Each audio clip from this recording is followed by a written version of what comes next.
ఒక్కసారి కొమ్మూరి గోల్డ్ కి కాల్ చేయండి. తాకట్లో ఉన్న మీ బంగారాన్ని విడిపించి మార్కెట్ ప్రైస్ కి వాళ్ళు కొనుక్కుని మిగతా డబ్బులు మీకు ఇచ్చేస్తారు.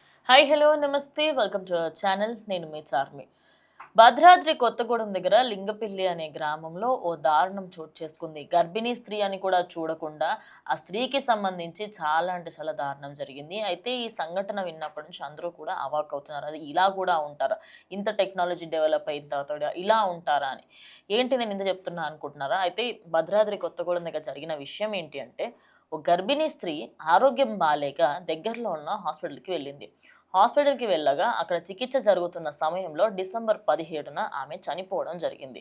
ఆమె చనిపోయినందుకు అంత్యక్రియలు చేసేందుకు ఇంటికి తీసుకువచ్చి గ్రామానికి తీసుకొస్తే, స్వగ్రామానికి తీసుకొస్తున్న సమయంలో నడి రోడ్డు పైన ఆపేసి ఈ గర్భిణీ స్త్రీని మీరు లోపలికి తీసుకురాకూడదు, ఊరు లోపలికి తీసుకొస్తే ఊరికి అరిష్టం పడుతుంది అంటూ చెప్పుకొస్తున్నారు.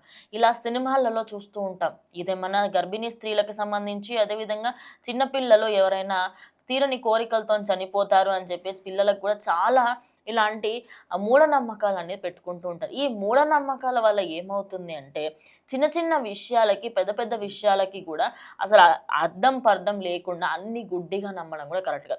అయితే అక్కడి బంధుమిత్రులు ఎవరెవరైతే ఆమెను చూడ్డానికి వచ్చారో వాళ్ళందరూ కూడా ఇంటికి వెళ్తే అంత్యక్రియలు ఇక్కడ జరగట్లేదు, ఊరి అవతలంట, అంటే ఊరి పొలి మీద దాటిన తర్వాత మనకి వేరే దగ్గర మనకు కొంచెం ఇతర ఊరు కానివ్వండి, లేదంటే మనకి ఏదైనా జంగల్ టైప్లో ఉన్న ఆ ఏరియాలోకి వెళ్ళి మీరు చేసుకోండి, ఆ శవాన్ని అక్కడే పడేసరండి అని ఊరు వాళ్ళు చెప్పారు. పడేసి రావడం ఏంటి? ఓ గర్భిణీ స్త్రీకి మీరు ఇచ్చే విలువ అదా? ఆ గర్భిణీ స్త్రీ ఎన్ని అవస్థలు పడి ఉంటుంది, ఆ బిడ్డని కడుపులో పెట్టుకొని ఆమె ప్రాణాలు కోల్పోయింది, ఎంత బాధ అనేది ఆమె అనుభవించుంటుందో ఒక్కసారి ఆలోచించండి. ఇలాంటి మూఢనమ్మకాలు, అంటే గర్భిణీ స్త్రీలని పూడ్చిపెడితే ఇదవుతుంది, పిల్లలను పూడ్చిపెడితే ఇదవుతుంది, ఇలాంటివన్నీ చేయడం వల్ల దేశానికి అసలు మీరు ఏం చెప్పాలనుకుంటున్నారు, అసలు మీరు సభ్య సమాజానికి ఏం మెసేజ్ ఇద్దామని అనుకుంటున్నారు నాకు ఇప్పటికీ అర్థమైంది. ఇలా మూఢనమ్మకాలతోనే సగానికి సగం జీవితాలు నాశనం అయిపోతున్నాయి.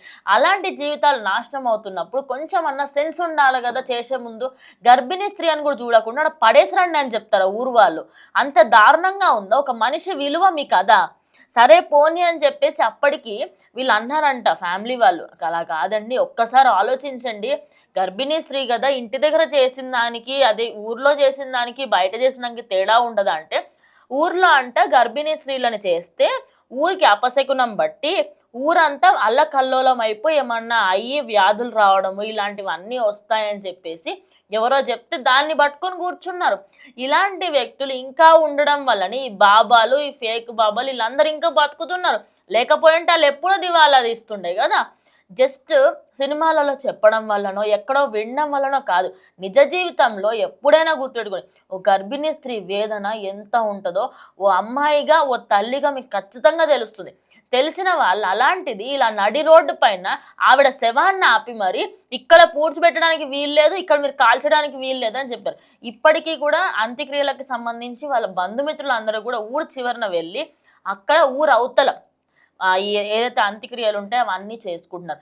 ఈ సంఘటన జరిగిన తర్వాత చాలామంది అసలు ఇంకా ఈ టెక్నాలజీ, అంటే మొబైల్స్ వచ్చినాయి, అడ్వాన్స్ టెక్నాలజీస్ ఉన్నాయి, రోబోట్స్తో వర్క్ చేయించుకుంటున్నాము, ఇంకా ఎక్కడెక్కడికో వెళ్ళాల్సిన టైంలో ఇంకా ఊర్లలో ఇదే మూఢనమ్మకాలు ఉంటే రేపటి రోజు డెవలప్డ్ కంట్రీ అన్న పేరు మనకి ఇండియాకి ఎప్పటికీ రాదు. ఇంకా మనం డెవలపింగ్ అనే స్టేజ్లోనే ఉంటాం. సో ఈ మూఢనమ్మకాలు అనేటివి ఎక్కడెక్కడైతే ఉన్నాయో ఇదే కాదు, నేను ఇంకా మీకు కొన్ని మూఢనమ్మకాలు చెప్పన్నా. ఊర్లలో ఎవరైనా ఒక వ్యక్తి చనిపోయినప్పుడు ఆ వ్యక్తికి సంబంధించి ఆయన ఏమైనా తప్పు చేసిన్నా, లేకపోతే ఆయనకి సంబంధించి ఏమైనా సాంప్రదాయాలలో ఏదైనా తేడా ఉన్నా, ఆయన చిన్నప్పటి నుంచి ఏమైనా తప్పు చేసి ఉంటే ఆ వ్యక్తిని పూడ్చిపెడతారు. పూడ్చిపెట్టడం ఎందుకు అని అంటే ఆ వ్యక్తికి సంబంధించి శిక్షలు వేస్తారనమాట. సినిమాలలో చూస్తుంటాం కదా, సమాధి శిక్ష అది ఇది అని చెప్పేసి. అలాంటి శిక్షలు కూడా వేసే వాళ్ళు ఇంకా ఉన్నారు. అంటే ఎక్కడో విని ఏదో చేయడం కాకుండా ఎప్పుడైనా ఇలాంటి సంఘటనలు ఎదురైనప్పుడు కొంచెం మానవత్వం చూపించి ఆ మనుషులకు కొంచెం హెల్ప్ చేస్తే మంచిగా ఉంటుంది. ఆయన భర్తకి సంబంధించి ఫ్యామిలీకి సంబంధించి వాళ్ళు ఎంత బాధపడుతూ ఉండుంటారు ఒక్కసారన్నా ఆలోచించిర్రా? మీ అడ్డమైన మూఢనమ్మకాలు, నేను అడ్డమైన ఎందుకంటున్నాను, అందులో తలా తోకా లేని మూఢనమ్మకాలని నమ్మి ఒక గర్భిణీ స్త్రీని అలా చేస్తారు. ఇప్పుడు బయట పెట్టినందుకు కూడా ఏమైనా అవ్వచ్చు కదా, అట్లా కూడా అనుకోవచ్చు కదా మీరు. ఎందుకు ఎప్పుడు కూడా ఒకటే కాయిన్కి ఒకటే దిక్కు ఎందుకు చూస్తారో నాకు ఇప్పటికీ అర్థం కాదు. సో ఇది ఖమ్మంలో జరిగిన ఇన్సిడెంట్. మరి దీనిపైన మీరేమనుకుంటున్నారు? ఇంకా ఈ మూఢనమ్మకాలను నమ్మే వాళ్ళపైన, అదేవిధంగా ఇట్లా మూఢనమ్మకాలు నమ్మి చాలా మంది ప్రాణాలు తీస్తూ ఉన్నారు. మరి దాని గురించి మీరేమంటారో ఖచ్చితంగా కమెంట్ చేయండి.